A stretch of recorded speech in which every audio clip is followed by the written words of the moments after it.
Welcome back to the Irish Bandit channel, or if you're new here, welcome to the channel. I'm your host, the one, the only, the second Irish Bandit, back after a little bit of a break. And before we get into this week's episode, I would just like to thank Ryder Pride 639 and his beautiful now wife for just a lovely weekend at their wedding. I was his best man.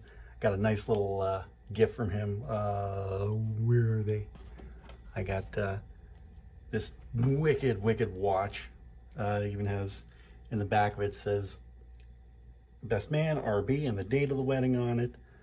Got these really cool looking wood finished sunglasses. Got this really dope flask, and it all came in this beautiful cigar box, which we're gonna have to fill up one of these days. So but again, thank you, Ryder Pride 639, for the amazing weekend. All my best to you and your lovely wife, and hope for happiness in the future. And like I said in my best man speech, wish many years of love. All right, now that we got that out of the way, let's get down to business. I already talked about my favorite season 1 episodes of Criminal Minds, so we're back again talking about my 5 favorite episodes of season 2. Now, season 2 was a little bit of a change for the cast for Criminal Minds. We saw the exit of Lola Glaudini as Elle Greenaway, and we saw the introduction of Paget Brewster's character of Emily Prentice, coming in under dubious circumstances. I know how to speak. And then we got to see what all culminated with that at the end of the season. But we're not here to talk about a recap of what happened in season 2. No, we're talking about my 5 favorite episodes of that season. So let's just get right down into it. Coming in at number 5 is an episode that I like to call like a sanitized TV version of a Saw movie. Coming in at number 5, Legacy.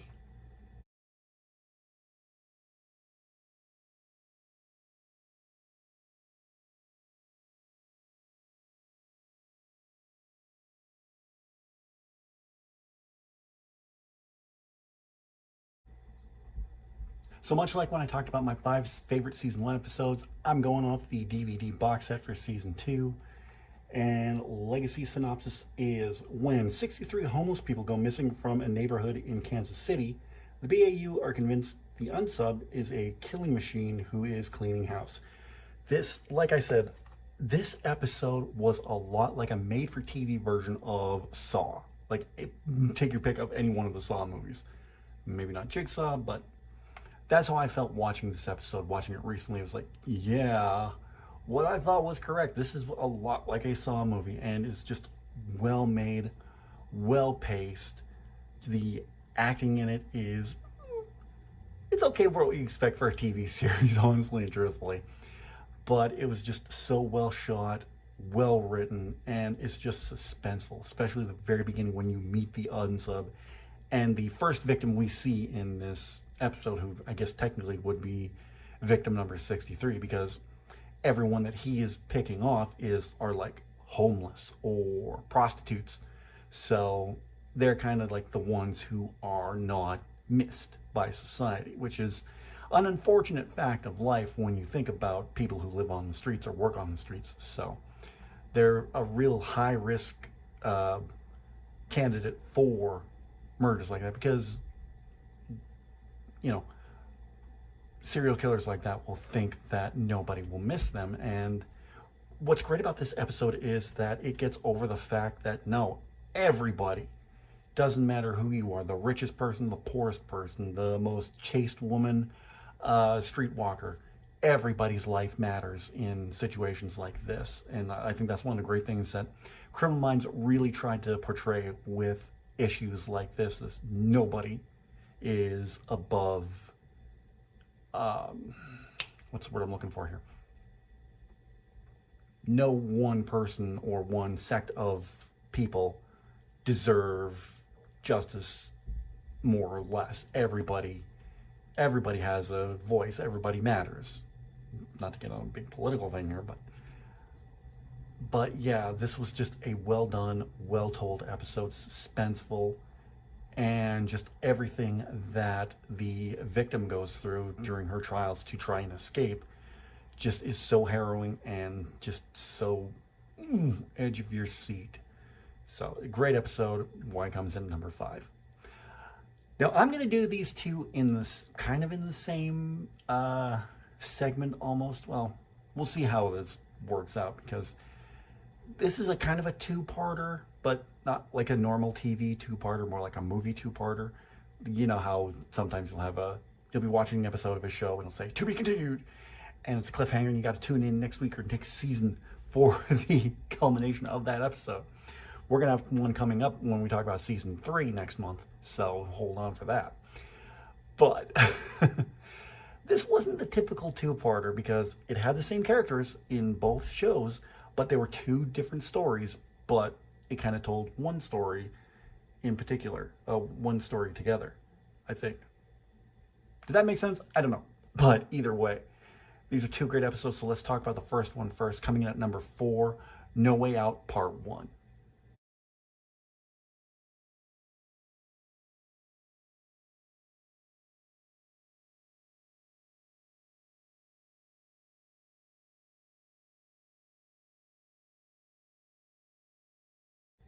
As Gideon sits in a diner in Nevada, totally surrounded by cops, he tries to negotiate with a serial killer named Frank, the worst he's ever encountered. And that's not too far from the truth because they even say that Frank is the most prolific serial killer that they have ever faced. And it's one of the rare cases where he gets away with it in the end. Not, spoiler warnings, but wow, what an episode with a great guest star in Keith Carradine as Frank. Now, I pointed this out a while ago because I love Criminal Minds and I love Dexter. Keith Carradine guest starred in both those shows as a character named Frank. FBI agent in Dexter, serial killer in Criminal Minds. And I like both characters. Well, I mean, I like the character he played in Dexter more because he was a good guy, and you know me, I'm always rooting for the good guys. But what an episode this was! Just Keith Carradine just brought this magnetism to the role of Frank, and it was just so chilling. Just his delivery, like talking to Morgan, the delivery, the exchange between him and Gideon. It's like seeing these two, Keith Carradine and Mandy Patinkin, sitting across from each other talking. It's like, oh, I want to be in the middle of this. That was some riveting television right there. Just the back and forth between the two of them was just, oh. And the story wrapped around it too about this killer who goes from one end of the country to the other, culminating in this little town of Gluconda, Nevada. Just amazing. He has this one encounter with somebody who lives there and he can't kill her. So just so well done. And the ending is chilling because, like I said, Frank is the one who got away on Gideon. And that kind of eats at Gideon for the rest of the season until we get to No Way Out Part 2. But we're going to talk about that here in a second. But yeah, the writing, the acting, especially the acting from Mandy Patinkin, from Keith Carradine, from Amy Madigan, who plays Frank's love interest, Jane. Shemar Moore, always bringing it. Shemar Moore always brought it every episode he was on. That the man can do no wrong in my books. I really need to watch SWAT though. But yeah, great episode. And that carried over into part 2. And that is actually my number 3 favorite episode of season 2, No Way Out Part 2.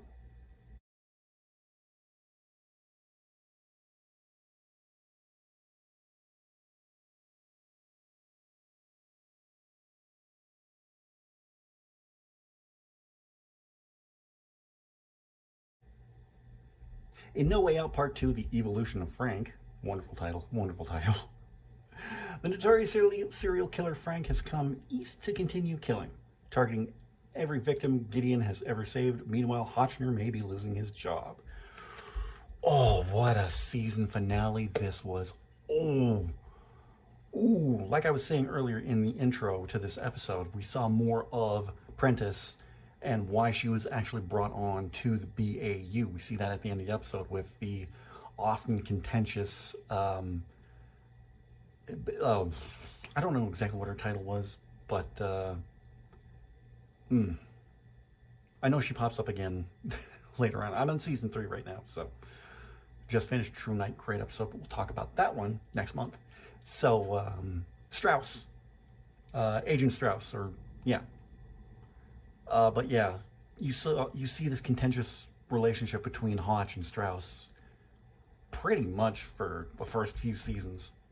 But getting back to the story, Frank comes to Virginia looking for Jane, who has left to look for Gideon because she pegged Frank right from the beginning. It was like, yeah, he's not going to stop. And he doesn't stop. He kills Gideon's girlfriend. He kills Rebecca Brykoff, or no, Frank Brykoff's his name. Rebecca, who was the victim of the Fisher King in a couple episodes. We're going to talk about that episode next. Spoiler alert. Until he gets Jane back, and in the process, frames Gideon for the murder of his girlfriend, Sarah. I don't know if you have a girlfriend, but what an episode this was. It was a great continuation to No Way Out Part 1, and just put a nice little wrap on Frank's story. We learned more about him, more about his mother. We learned a little bit about Jane as well, and just why he became who he became, the killing machine he became. Great episode, and it was one of the last episodes that Mandy Patinkin did before his exit from the show, which is something else I'm going to get into at a future time. But, you know, talking about all the exits from the show, this was the start of Mandy Patinkin's exit from the show, and it was just a big shock to me when I heard this. They had already filmed 2 episodes, and then it was like, I'm out, bye. And no one knew why. Yeah, but I guess the reason was for him, the violence was getting too much, from which, okay, I can kind of see that, but don't knock the work you've done in this show, because he did fantastic work. Anyway, back to the episode in question. Yeah, No Way Out Part 2, great ending to the season, great ending to Frank's story, and a wonderful start of the end, beginning of the end. There we go. Tripping over my own tongue here. And my light went out. Awesome. Beginning of the end for Gideon, and just a great, great episode. I already talked about this once. The first part of this episode was my favorite episode of season 1. This comes in at number 2. Again, continuation of a great, great story with The Fisher King Part 2.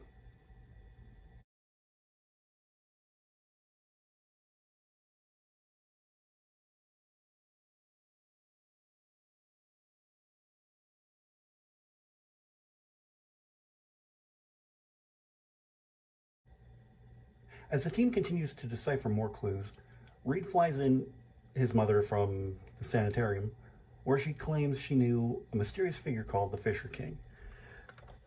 What a continuation for this episode, for this story, actually.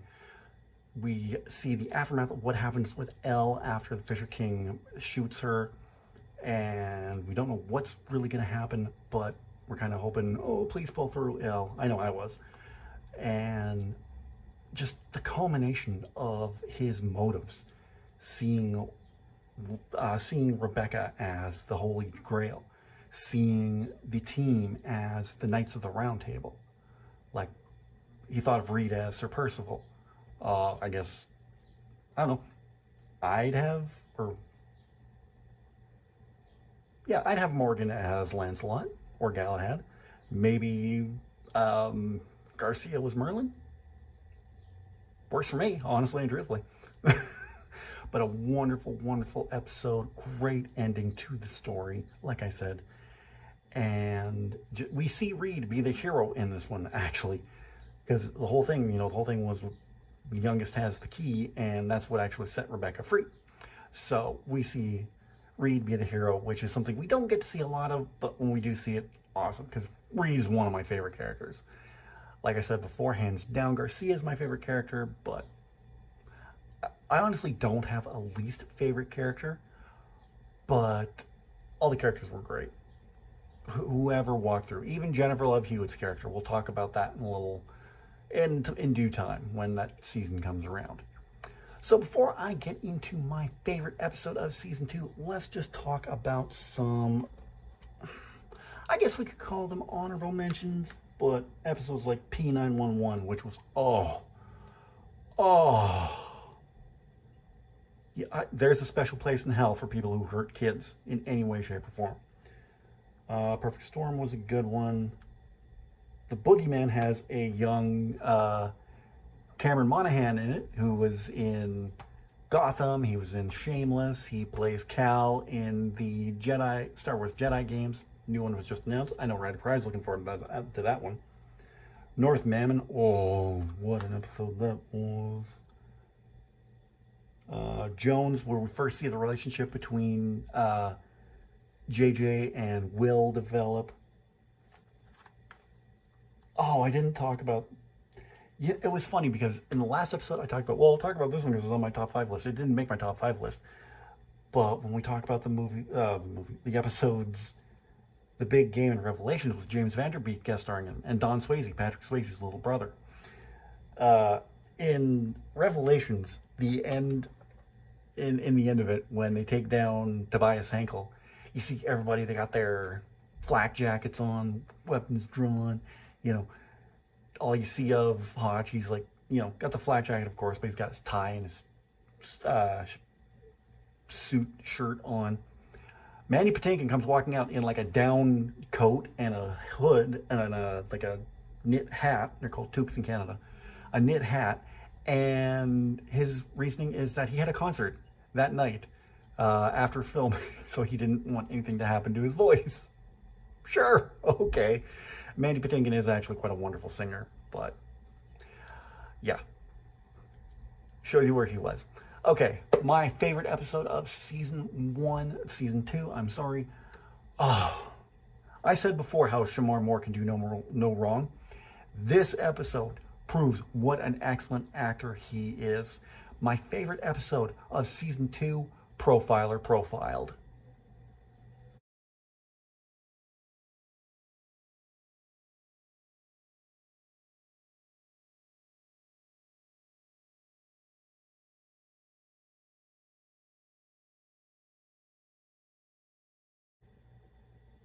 Morgan flies to Chicago to visit his family and is arrested as a serial killer by a detective who used a profile that Gideon sent him.